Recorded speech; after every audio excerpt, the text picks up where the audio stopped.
तो आज के इस वीडियो हम डिस्कस करेंगे विस्कोसिटी ऑफ फ्लूइड।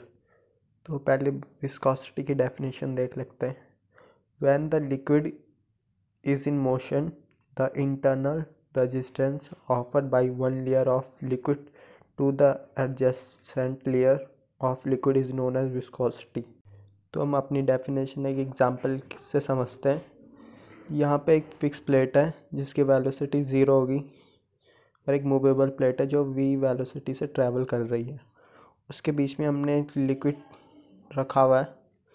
तो जो लिक्विड की टॉप लेयर है उसकी वेलोसिटी भी v होगी और जो फ्लूइड की बॉटम लेयर है उसकी वेलोसिटी भी 0 मीटर पर सेकंड होगी। तो ये कुछ ऐसा डायग्राम बनेगा। यहाँ पे देख सकते हैं फ्लूइड की जो बॉटम लेयर है उसकी वेलोसिटी 0 होगी। जैसे हम ऊपर जाएंगे तो उसकी वेलोसिटी यहाँ पे v होगी। तो कुछ इस तरह से वेलोसिटी कर्व बनेगा। हम इस फिनोमेना को हम अपने नेचर में भी देख सकते हैं। जैसे कि कोई रिवर है और ये उसका ग्राउंड है तो इसकी जो टॉप लेयर है फ्लूइड की उसकी वेलोसिटी काफ़ी हाई होती है। जैसे हम बॉटम पे जाएंगे तो देखेंगे उसकी वेलोसिटी डिक्रीज़ हो जाएगी और जो सबसे बॉटम पे लेयर है उसकी वेलोसिटी एकदम ज़ीरो हो जाएगी। तो जो फिफ्थ लेयर है उसकी वेलोसिटी कम है और सिक्स लेयर की वेलोसिटी ज़्यादा है। तो फिफ्थ लेयर सिक्स लेयर पे एक अपोजिट डायरेक्शन में फोर्स पैदा करेगी, मतलब इसकी स्पीड कम करने की कोशिश करेगी इसकी वेलोसिटी। तो उसी फोर्स को हम बोलते हैं इंटरनल रेजिस्टेंस फोर्स। तो आप देख सकते हैं when the liquid is in motion the internal resistance offered by one layer of liquid to the adjacent layer of liquid is known as viscosity. तो the reason of viscosity is relative motion and cohesion। तो इस example में हम देख सकते हैं जो fifth layer है वो कम वेलोसिटी से ट्रैवल कर रही थी और जो सिक्स लेयर है वो काफ़ी हाई वेलोसिटी से ट्रैवल कर रही थी as compare to fifth layer. तो इन दोनों के बीच में एक इंटरनल रेजिस्टेंस पैदा हुआ, उसी को हम विस्कोसिटी बोलते हैं।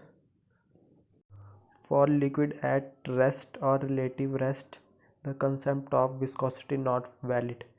तो हमारा जो फ्लूइड रेस्ट में है उसके लिए हमारा कंसेप्ट ऑफ विस्कोसिटी वैलिड नहीं होगा, क्योंकि अगर हमारा फ्लूइड रेस्ट में होगा तो यहाँ पे कोई भी रिलेटिव मोशन पैदा नहीं होगा जिससे कि हमारा विस्कोसिटी ज़ीरो हो जाएगा। For ideal fluid cohesion is zero, hence viscosity is also zero.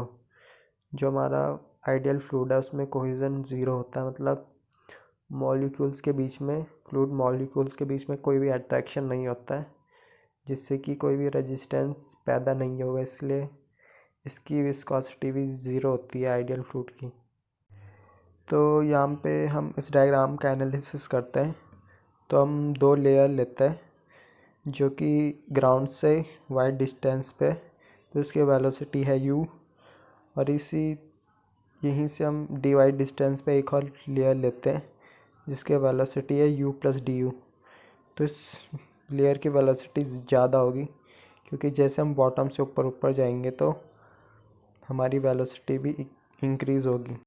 In dt interval time यहाँ पे देख सकते हैं ये हमारी टॉप लेयर है, वो इतना डिस्टेंस कवर करेगी u plus du dt time में, और जो हमारी बॉटम लेयर है वो डिस्टेंस कवर करेगी u dt। तो यहाँ पे देख सकते हैं ये टॉप लेयर है, इसने ज़्यादा डिस्टेंस कवर किया है क्योंकि इसकी वेलोसिटी ज़्यादा है, और जो हमारी बॉटम लेयर है इसकी वेलोसिटी कम है तो इसने कम डिस्टेंस कवर किया है। तो हम दोनों लेयर को एक लाइन से जोड़ देते हैं, एक ट्रायंगल फॉर्म करते हैं। इनके बीच का एंगल होगा डी थीटा। इन दोनों लेयर के बीच का डिस्टेंस है dy। तो यहाँ पे देख सकते हैं कुछ ऐसा ट्रायंगल बनेगा। इसको हम ऑलमोस्ट स्ट्रेट ले लेंगे क्योंकि डिस्टेंस काफ़ी छोटा है, इसलिए इसे हम स्ट्रेट ले सकते हैं। तो ये हो जाएगा, ये वाली साइड हो जाएगी du dt और ये हमारी डिस्टेंस हो जाएगी dy। तो यहाँ पे देख सकते हैं tan theta is equal to perpendicular upon base. तो इस ट्रायंगल में देख सकते हैं हमारा परपेंडिकुलर है डी यू डी टी और हमारा बेस है डी वाई। तो हम यहाँ पे लिख देंगे हमारा थीटा है वेरी स्मॉल है, तो हम इसे टेन डी थीटा को डी थीटा भी लिख सकते हैं। तो ये हो जाएगा d theta is equal to d u d t by d y, और इस डी टी को हम डी थीटा के नीचे ले जाएंगे तो ये हमारा फॉर्मूला बन जाएगा shear strain rate is equal to velocity gradient for a fluid having velocity is a function of y only. Deformation rate shear strain rate is equal to velocity gradient in y direction. तो जो हमारी velocity change हो रही है वो सिर्फ y direction में होगी, हम z डायरेक्शन को नहीं लेंगे। तो इसका मतलब यही है। तो इस फॉर्मूले को हम एक डायग्राम के थ्रू समझते हैं। जैसे कि यहाँ पे देख सकते हैं हमारा ये shear strain रेट है और ये हमारा है velocity gradient d u by d y. तो जैसे कि हम देख सकते हैं जैसे हम अपना shear strain रेट बढ़ाएंगे तो हमारे वेलोसिटी ग्रेडियंट में भी चेंज हो रहा है, देख सकते हैं। तो हम डिस्कस करते हैं न्यूटन लॉ ऑफ विस्कोसिटी। तो न्यूटन लॉ ऑफ विस्कोसिटी बोलता है कि shear stress is directly proportion to shear strain rate d theta by d t. तो उसे मैथमेटिकली रिप्रेजेंट कर सकते हैं, shear strain is directly proportion to shear strain rate d theta by d t. तो यहाँ पे हमने देखा था shear strain rate d theta by d t को हम वेलोसिटी ग्रेडियंट भी लिख सकते हैं d u by d Y.